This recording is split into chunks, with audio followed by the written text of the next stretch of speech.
Hello. Welcome, everybody. Good morning. Welcome to lovely Porto. And I'm glad so many are here. I understand that there is some queuing at the registration, so maybe we will have some additional people dropping in during the next half hour. But I think we have to start now to stick to the schedule. My name is Magnus Domlof, and I'm from Sweden, Umeå, a neonatologist, and I'm really happy to have invited such excellent teachers here to this course. And the first lecture we will hear is by Richard Ehrenkranz, who is here from Yale at the US. And then we have Nick Embleton from Newcastle, who will talk about assessment of nutritional status. And then it will be Hans van Godever from Amsterdam talking about parenteral nutrition. He will be a little late, so we'll probably switch the last two speaks. Then I will talk about enteral nutrition. And then in the afternoon, we will have some hands-on group sessions where we will actually be doing some real-life cases and discussing how to prescribe nutrition and what are the important things to consider with regard to nutrition. And can I just ask you, because I'm not really familiar with your background, could you raise your hands, everybody who has actually been in a situation where you have been prescribing nutrition to preterm infants, because that's the focus of this class? Okay, that's the vast majority. That's great, because that's really will be the focus of the afternoon, the hands-on, what we do in the clinic. And then, and I think it's really nice to have so many people attending this course, because we have felt this last decade that has been an increasing interest for neonatal and preterm nutrition. And actually, Alexander Lapillon from Paris, he has this slide, which I don't have now, but it shows the number of published papers in respiratory distress syndrome, which is like the classic research field in neonatology, and the number of papers in preterm nutrition. And actually, the number of papers in preterm nutrition has now exceeded the number of papers on respiratory distress syndrome. So that's interesting. It's a new trend that we are focusing on now, trying to optimize, because that's one of the areas where we still have plenty of room to optimize nutrition to improve the future health of our babies. And actually, exactly that connection is the topic of Richard's first talk. So please welcome Richard.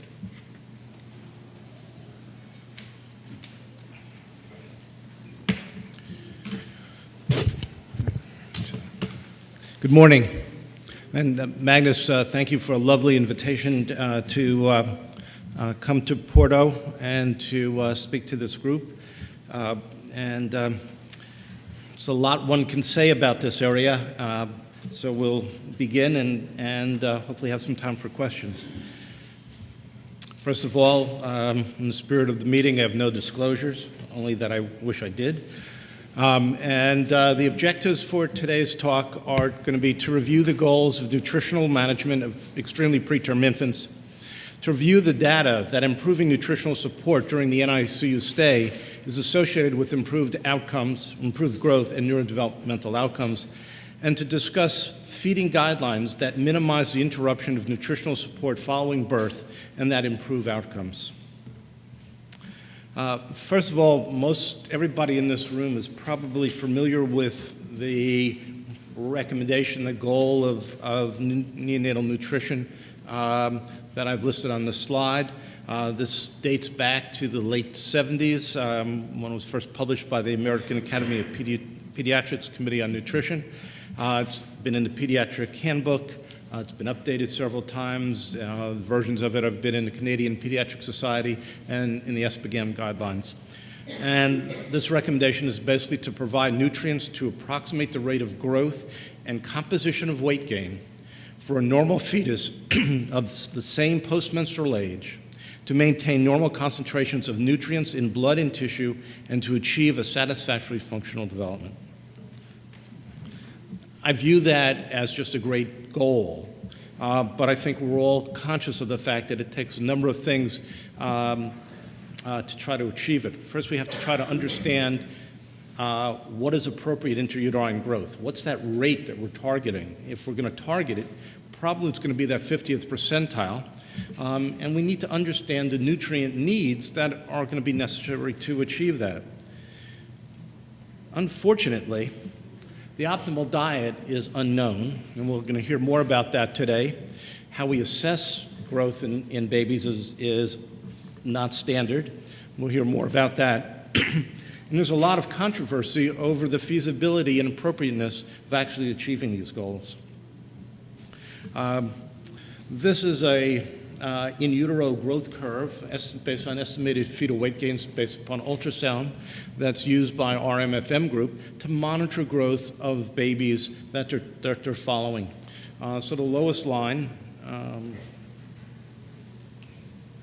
here is the 3rd percentile, 50th, and the 97th percentile. So these are, if we think about growth, this is the full population. These are babies that are growing in utero, and this would be, if we knew and could track growth, this would be that target line.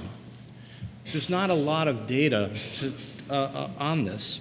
And so what most of us actually wind up using are things like that actually date to the Lutsenko curves from 1966, which were based upon 4,700 babies born a mile high in Denver. And it comes with all the caveats of altitude on growth. Nonetheless, it looked at weight, length, head circumference, provided a ponderal index, led to the description of small for gestational age, large for gestational age, and appropriate for gestational age. There have been a number of versions of this, local and regional, countrywide, that have been used in the United States, in Europe, and around the world. The one that's been more recently used in the U.S. is this one by Tanis Fenton, was published in BMC Pediatrics in 2003. But it's not it's not one population. It's a number of curves. If you've used this, you're aware of that. The weight curves here are from Montreal, about 700,000 children. This is then merged with the CDC 2000 curves, which are cross-sectional. The length and head circumference data up here are Australian and Scandinavian data, and again, the CDC 2000. So it's not one population of babies. Nonetheless, because it was on a nice curve, or nice x-axis going out to about 52 weeks, it allowed us to track babies in the nursery and through the first several months post-term equivalent. More recently, this has been, Tanis and Jay Kim have come out with this curve. This is again in BMC Pediatrics. Came out in this May. And this is, again, not one population. This is based upon 6 populations, or 6 papers, rather. Set up the same way, although now we have a boys curve and a girls curve, and there's a link to actually do standard deviations and z-scores that allows one to actually follow growth. A nice set of data. Irene Olson, using a pediatrics data set, published this paper in 2010. This is one set of babies and all of these curves. There's the A and B, girls, boys down here, weight, length, and head circumference on the right side. And again, this is one set of infants, U.S. national, about 40 states, 250,000 roughly infants, but they contribute to all of the curves. In some sense, this is a better set because it's not taking data and putting it together. The 2013 curves from Fenton, because it's more of a meta-analysis, the way they put it together, has a lot of benefits to those curves. This has had some licensing or copyright issues with the Academy of Pediatrics in terms of being widely available, whereas the open publication on BMC Pediatrics has made those curves more widely available. It's likely that the Intergrowth 21st study that's being done, Intergrowth 21 project that's being done currently that will have data on intrauterine growth based upon prospectively following a large population of women around the world with ultrasound and serial ultrasound measures may provide us that more population set of growth curves of things to target. That data will be not available until the earliest of probably fall 2014, early winter 2015. These are data that I had the opportunity of putting together with the Neonatal Research Network, the NICHD Neonatal Research Network, and which we published in 1999. These are infants that are a birth weight group, 501 to 1,500 grams. When we set up this curve, we only use babies less than 30 weeks because, of course, as you go beyond 30 weeks, on birth weight curve, set of data, you begin to really enrich that data for gestational age infants. We then plotted it on some intrauterine growth curves. These are the Alexander growth curves, which were based upon 3 million plus U.S. singleton births and from 1991. And what we saw, and we were not the only people who described this, but that as infants grow, they're growing less than the 10th percentile as they get close to discharge. There's some recent UK population data that many of you may have seen that basically shows the same type of thing going on, that these are infants that are just growing below the 10th percentile, which when we think about pediatric growth below the 10th percentile is growth failure or failure to thrive. And this is what we're doing. And we think when these kids are growing, they're growing steadily. Most of us think, hey, they're growing well, until you take a look at this kind of data. Now, we understand why some of this may be happening, and this is some data that Nick Embleton and Richard Cook published a number of years ago, showing that it's very easy for infants in our nurseries to develop energy protein deficits over the first several weeks of life. The smallest babies, those babies in the open circles, less than 30 weeks of gestation, develop a greater energy and protein deficit, and we believe that that contributes to weight below the weight z-scores that are much below zero, and again, greater in the smallest gestational age infants. On top of that, we also know, and this is again the NICHD data, that infants who have major morbidities tend to grow slower.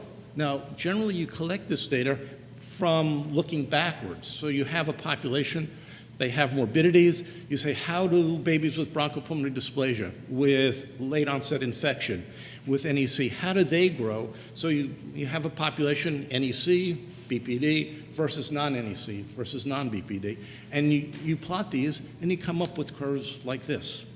So morbidities, slow growth, energy, protein deficits, slower growth. And we can very easily come up to these type of questions when you look at this, because this is observational data. Did slower growth result from suboptimal nutritional support provided during the management of these neonatal illnesses, or due to the existence of the morbidities? Were morbidities, NEC, BPD, late onset infection, more likely to occur in infants who are receiving suboptimal nutritional support? And to what degree does practice variation influence nutritional support and growth rate? Now, if we knew the way we think we know with RDS, that we can give surfactant replacement, we have certain ventilation strategies, it would be easy. But probably in every one of your nurseries that you work in, there are several approaches to nutritional support of these infants, and that leads to practice variation within your own center and between centers. This is data from the NICHD Nutritional Network. Again, this is a secondary analysis of data from our glutamine supplementation trial, in which we provided 20% of the parenteral nutrition as glutamine to see if we could reduce the incidence of late onset infection. We didn't accomplish that, but it gave us a very rich data set to look at a number of things. And this analysis just separated the babies, and this is just AGA babies, by severity of illness. This is not with a crib score or a SNAP score or anything other than were they ventilated for the first 7 days of life or not, because that's the best we had. And so we come up with, again, these are AGA infants. These are our less critically ill infants, more critically ill infants. And this looks at energy intake and total fluid intake over the first week of life. And what you can see is that the less critically ill infants were receiving more energy, and more of that as non-protein energy, because by the end of the week, we were given pretty equal amounts of protein energy. The minimal enteral intake provided during the first week was also greater in our less critically ill.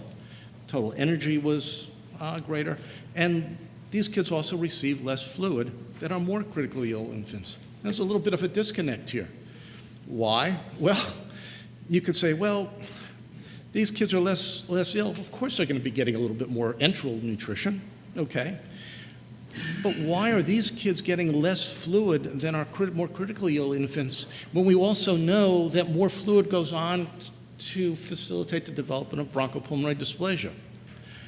So we're left with our practice, and when we looked at that for the second and third week of life, because you're probably familiar, if you look back from that developing bronchopulmonary dysplasia and you look backwards and you separate those kids, you can actually see that those infants who are develop bronchopulmonary dysplasia grow slower over the first few weeks of life. And so if we look at these data and we see the same type of pattern continue for the first several weeks, our practice is leading to that. Again, this is observational data. It's got a lot of problems with it, and I'm the first to admit it. Okay, I want to sort of switch. There are a couple of, you saw my objectives, so I want to move this to the next phase here, and I'm going to present just some points from several papers that are in the literature. And what I'm going to try to separate and lead you through is the concept that better nutritional support is associated with improved growth and less extrauterine growth restriction, that improved growth correlates with improved neurodevelopmental outcomes, and that better nutritional support is associated with improved neurodevelopmental outcomes. So there's sort of three concepts. But if A equals B and B equals C, then A equals C, maybe. That's what I'm going to try to get you to think about. And this is how this sets up, and these are some of the papers we're going to talk about. So better nutritional support leads to improved growth and less extrauterine growth restriction. Improved growth leads to improved neurodevelopmental outcomes. Better nutritional support leads to improved neurodevelopmental outcomes. And we're going to deal with the first group of papers and just touch on a couple of them, that better nutritional support leads to improved growth and less extrauterine growth restriction. The majority of these papers, in fact, only 2 of them are based on described data from randomized controlled trials. All the rest of them are observational data. But the first one, the one that introduced the expression early aggressive nutritional support in the neonatal period, was this one by Wilson and colleagues. And this was published in 1997. This study was done in the mid-90s. And this was not too different than the way many of us were nourishing infants in the mid-90s. And their intervention doesn't seem that great 18 years later. But in the mid-90s, this was a big intervention to actually be more aggressive in providing early parenteral protein, earlier parenteral lipid, and early enteral feeding to everybody. And this is what they provided, and this is their control group. You're probably familiar with this data or this study. And what did they achieve? Well, this is their control curve in terms of growth as they got towards term equivalence, and they shifted this curve up. So by providing better early enteral nutrition, they were able to move that curve up. So they achieved better growth. They did not see worse or more frequent NEC. They didn't see major changes in morbidities. There was a suggestion that there was less late onset infection, but they demonstrated better growth.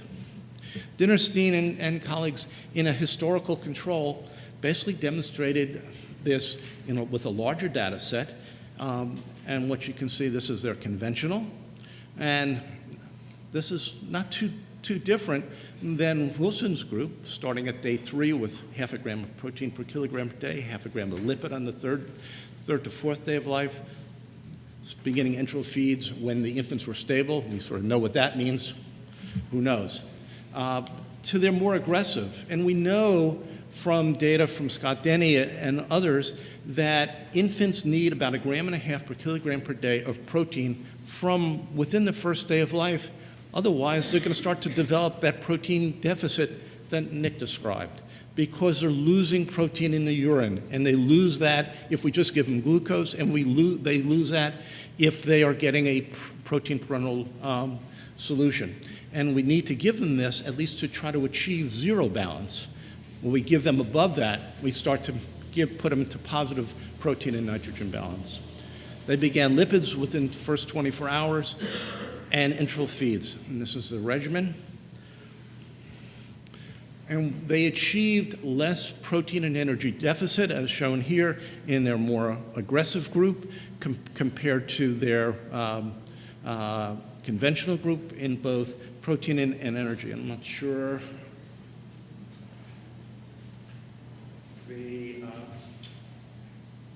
It's interesting. It shows up on my slide, but the aggressive group is up here on both of these. It's not showing up very well on this slide. I apologize. And this is their anthropometrics and their outcomes, and they achieved regained birth weight sooner, full enteral feeding sooner, better anthropometrics as they get towards discharge. So I said I'm only going to touch on a couple of these because a lot of time doesn't give us a chance to really go into each one of these studies, but the concept is the same, that better nutritional support in the first group of papers improves growth and provided less extrauterine growth restriction. The next group are improved growth leads to improved neurodevelopmental outcomes. So the issue here is that these papers don't give us a lot of nutritional data, but they show us better outcomes. This is data from our growth study. These are data collected in the mid-90s. Observational data. Developmental follow-up was done on only those babies less than 1,000 grams, from 501 to 1,000 grams. And what you can see, and we then broke the infants who came back into follow-up. It was about 500 infants. We broke those down for each 100-gram birth weight interval. We separated the growth rate velocity. So this lowest growth weight velocities, this quartile, included babies 501 to 600 grams, 601 to 700 grams, and so forth, so that each one of these growth rate velocities represented or had infants from those birth weight intervals. And what we see is that the Bailey MDI, Bailey PDI, neurodevelopmental impairment, more of a composite score, as our growth velocity increased, there were decreases in each one of those parameters, suggesting that with better growth, there is improved outcomes based upon the Bailey. There was less cerebral palsy in those growth weight groups. Again, this was a range of 12 to 21 grams per kilogram per day in terms of growth velocity. And this is as we looked at weight. Weight less than the 10th percentile or weight, length, and head circumference less than 10th percentile as the babies came into follow-up at 18 months. And you can see that this parameters less than 10th percentile are still common as we get these babies out to 18 months corrected age, but less common in those infants who are growing better. Brenda Poindexter looked at a more recent group from the Neonatal Network, reported this data last May at the USPAS meeting. This is a group of kids that were actually based upon gestational age, and they were born from 2008 to 2010. These are basically what the NIH network calls generic database and generic follow-up. not very much nutritional information provided or collected. The infants range from 23 to 26 weeks of gestation, survived to discharge. Almost 1,400 infants were seen at 18 to 22 months corrected age. And the growth velocity ranged from 12 to 18 grams per kilogram per day in quartiles, and these quartiles were now set up by gestational age week as opposed to 100-gram birth weight interval. And you can see again that as weight velocity, growth velocity increased from quartile 1 to quartile 4, now we're using the Bailey 3, so this was the cognitive less than 70, cognitive less than 85. You can see that as weight growth velocity increases, there's less moderate to severe CP, less, and neurodevelopmental impairment. This is severe and profound. Also decreases as growth velocity increases. And you can see the adjusted odds ratios for those below. Belfort provided some data, again, observational data taken from the DINO trial. That's the DHA for improvement in neurodevelopmental outcome. She looked at infants who received the supplement, who they had anthropometrics at 4, 12, and 18 months corrected age, looked at Bailey 2 scores at 18 months corrected age, and found that if you looked at weight gain between 1 week and term, greater weight gain was associated with higher Bailey scores. And that was even better if you looked at babies just less than 1,250 grams birth weight. Their greater weight gain for them led to stronger associations with the MDI and the PDI between term and 4 months. So term equivalents to 4 months, greater weight gain and linear growth, higher PDI scores. Between 4 months and 12 months, so this is post-term, no growth associations with the Bailey scores. So again, sort of looking at improved growth, improved neurodevelopmental outcomes. The next are 3 studies that look at nutritional support and actually show better growth, but also that better growth and better nutritional support was associated with better neurodevelopmental outcomes. And I put the plus minus in these 2 of these boxes because it's not as strong. The numbers are low, but they're a suggestion that this is that these associations are there. This is from the glutamine trial from Brenda Poindexter was a PI on that, and we separated this into those infants who received an earlier or larger amount of parenteral protein within the first 5 days of age. They needed to receive 3 grams of protein per kilogram per day. That was our early group. The majority of the babies did not. And we looked at anthropometrics at 36 weeks postmenstrual age. And you can see that the early group had better weight at 36 weeks. There were fewer that were less than the 10th percentile, fewer that were less than the 5th percentile, and they had better length and head circumference measurements. One would have hoped that that might have been associated with some things as we got out to developmental follow-up. And we saw something. We saw that the infants who that made a difference for were the males, not the females. So this is head circumference less than the 10th percentile, and you can see at 18 to 22 months corrected age. Fewer of the males who received the higher amount of protein had head circumference less than the 10th percentile and less than the 5th percentile, but not the females. This type of gender difference has been reported in other studies. Unfortunately, we did not see any difference in developmental follow-up, either in just males versus females or in the total group.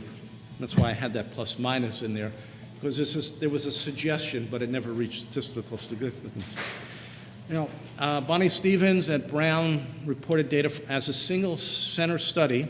Brown was a member of the NICHD network during this period of time, but this is a single center study reporting the same type of data, first week protein intake and the relationship of protein and energy intake on developmental outcome. And this was their step-up daily. They had 124 infants, and their mean protein intake over the first week of life was at 1.8 grams per kilogram per day. Their regression analysis, controlling for the appropriate type of things, showed that for each gram of protein per kilogram per day increase in protein led to an 8.2-point increase in the MDI. Now, you should know that the MDI, one standard deviation, is 15 points. So an 8.2-point increase is greater than a 50% increase. This is a huge effect. Unfortunately, the protein increase only accounted for 17% of the variance in the MDI, so it didn't explain everything. If you looked at it from an energy point of view, each 10 kcal increase in energy increase led to a 4.6-point increase in the MDI. Again, a large increase. It's over 1/3 of a standard deviation, or about 1/3 of a standard deviation, and again, accounted for about 18% of the variance. So they sort of conclude and show also that higher protein intake during the first week of life was also associated with greater length growth. Fewer infants less than the 10th percentile. They don't give a lot of numbers, but there's some suggestions in that paper. And a more recent paper looking at lipid emulsion by Trolll showed, this is again a retrospective analysis, and this is not a trial, of prospectively collected data on a cohort of 48 infants less than 28 weeks of gestation. The univariate statistics showed significant correlation between developmental quotient at a year-corrected age and the cumulative intake of energy and lipid at 14 days of age. Developmental quotient at a year-corrected age, and weight gain from birth to day 28 of life. However, they didn't show any correlations between 1 year corrected age and between outcomes at 1 year and early protein and carbohydrate. They make a statement in the paper that this was probably because their protein was already optimized in terms of what they're providing for the babies. So there wasn't a big increase or big difference between the groups, and the issue is really how they provided the lipid emulsions and moved on to enteral feeds. When they did their multivariate analysis, and you can see what they controlled for, the only association between developmental outcome at a year-corrected age only the relationship between developmental outcome at a year-corrected age and lipid intake at 14 days remained significant. So now the last two papers, and these had data or present data with each one of these points, that better nutritional support leads to improved growth and less extrauterine growth restriction, that improved growth leads to improved neurodevelopmental outcomes, and that better nutritional support leads to improved neurodevelopmental outcomes. The TAN paper is actually two papers, or the TAN study is actually two papers, and is a randomized trial, and Franz's is an observational study. The TAN paper, they describe a more hyperalimented parental nutrition that was provided to the infants, and this is the difference between their control and their hyperalimented. But if you look at the other things that they provided to everybody, all of the infants had parental nutrition started within the first 24 hours of age. There were stepwise increases from 1 gram per kilogram per day of protein and fat to 4 in the hyperalimented, but to only 3 in the control. And expressed breast milk was started quite early and increased steadily in both groups. So the only real difference was the height of the parental, or the magnitude of the parental nutrition that was provided.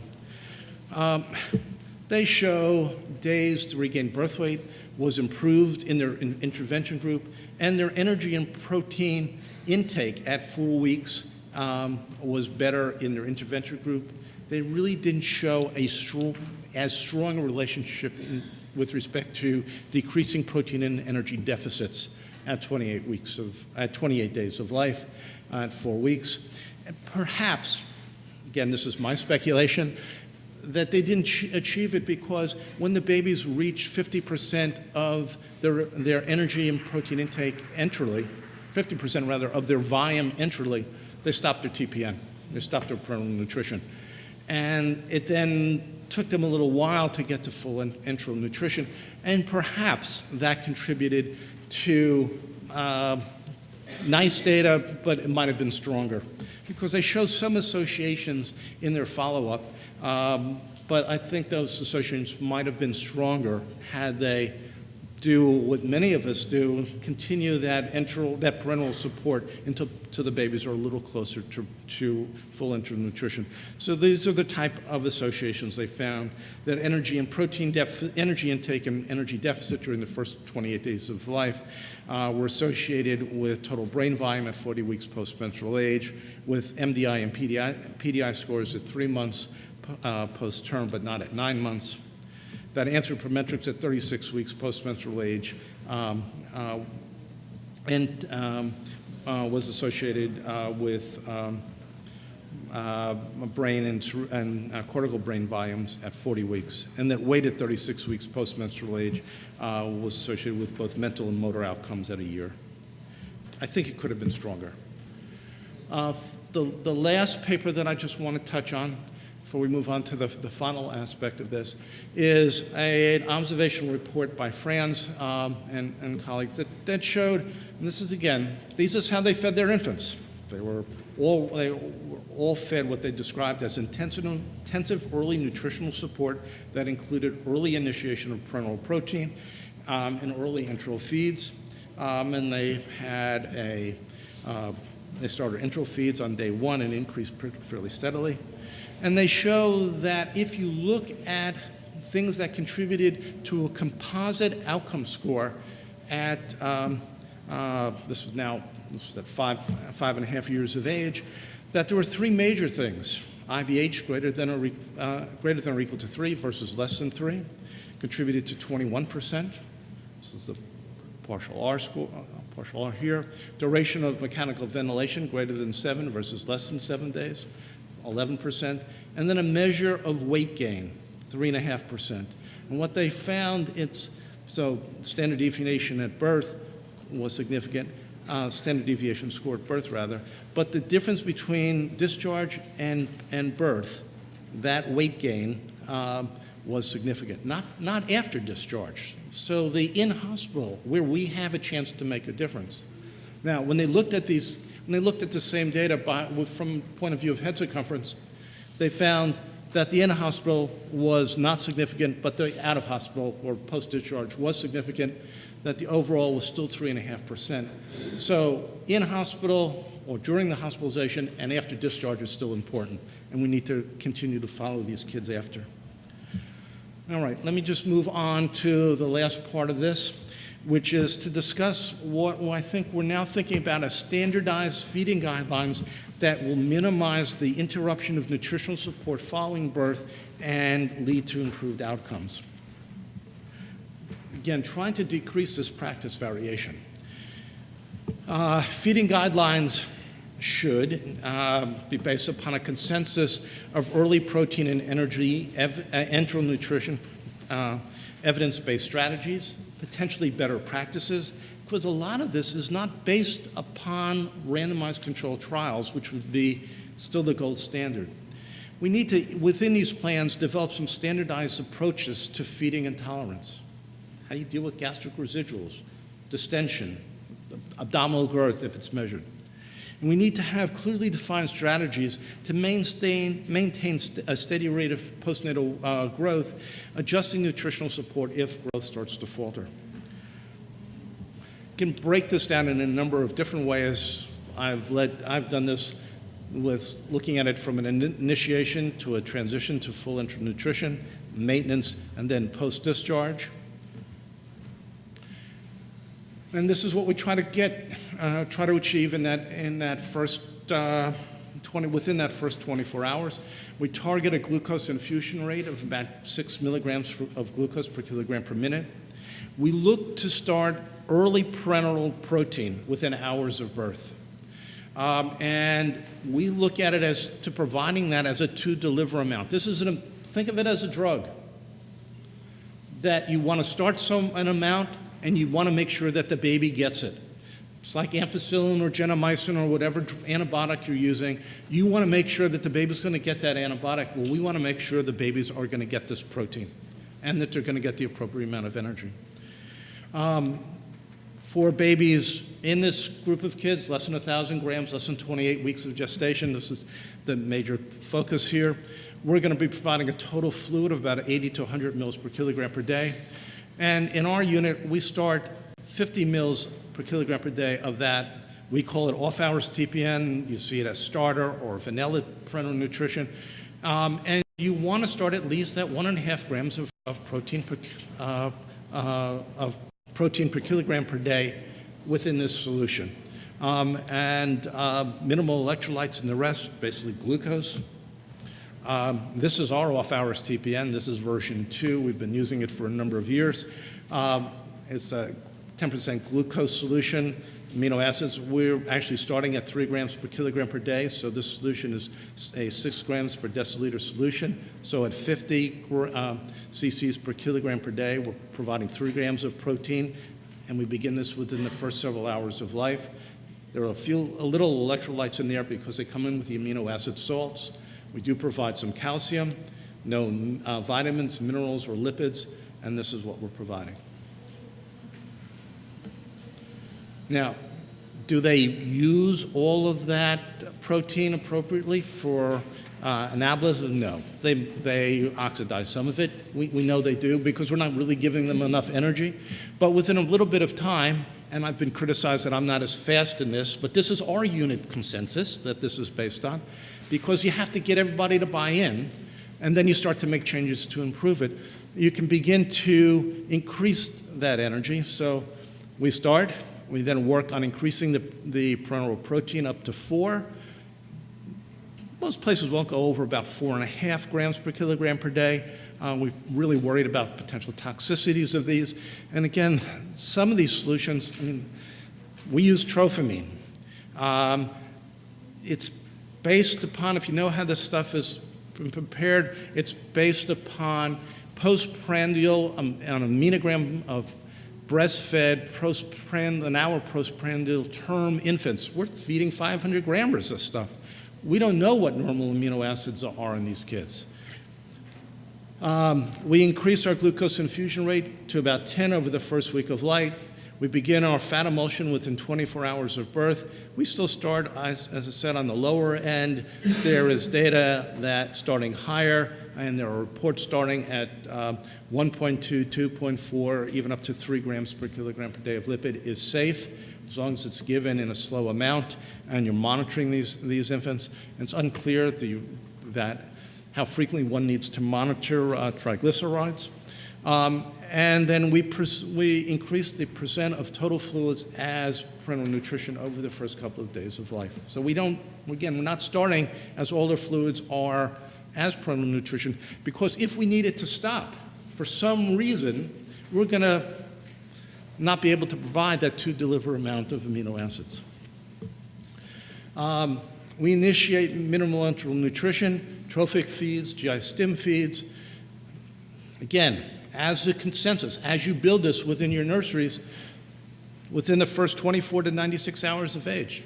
The TAN study, France, the Wilson study, they were all beginning within the first 24 hours, and I can tell you that you guys are much better at it than we are in the United States. This is still a battle, getting early enteral feed started within the first 24 hours. Preferably donor milk, because it's uncommon to have colostrum, but it's not impossible within the first 24 hours. You have to decide on how long you want to continue these minimal enteral feeds, 24 hours before you start increasing, or the next day. What's the starting volume? Well, most people start about 10% of the total daily volume, say about 112 mils per kilogram per day, but some centers start higher.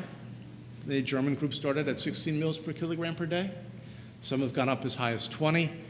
You have to pick a value, and then you pick a value to increase it, and decide if you're providing human milk, when you're going to fortify it. Generally by 100 mils per kilogram per day. Some people have done it sooner. Some have waited until they've reached full enteral feeds. Again, you're building a consensus within your own practice. Now this is just a simple cartoon that makes the lines work. That's the only reason I like it. We start the parental nutrition at 50%.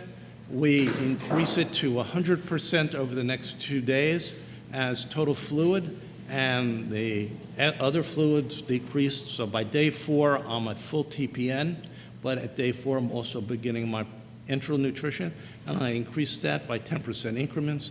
So here I am at day 16 at full enteral nutrition with no parental nutrition. We don't use a 3-in-1 solution, and so we have to individually order our lipids. So as enteral feeds go up, we also need to start backing off on the fat emulsion. And we leave the concentration in our parental solution as what we refer to as an NPO rate of protein, so that if the babies need to be made NPO for any reason, we can use that solution to provide them their full support. Line sepsis needs a central line. We have these babies primarily getting this through a UV. By 14 days of age, we're often close enough that if the babies are doing this well and following this script, most of them don't, unfortunately, that we don't have to put in a PICC line. We can take out our UV, we pull it out by 14 days, and again, you don't need a central line, no line sepsis. We want to maximize how we monitor growth and how we look at how we're feeding these infants as they're growing to make sure we're providing for their needs. Babies with bronchopulmonary dysplasia grow slower, sometimes because we're fluid restricting them and not realizing that we're not giving them enough energy and protein to grow. Because we really don't know what's in mom's milk, and when we fortify it, we're basing that amount, and some of the things we're going to talk about in our cases this afternoon are, well, what's in human milk and what's in those fortifiers, and how do we optimize that? Well, we have to pay attention to that, and sometimes we even need to measure the protein content of the mom's milk to know how to best fortify that. And one of the things we're going to start seeing are units in the nurseries to allow us to look at energy and protein content to individualize this. And then we want to continue to adapt these feedings as infants grow.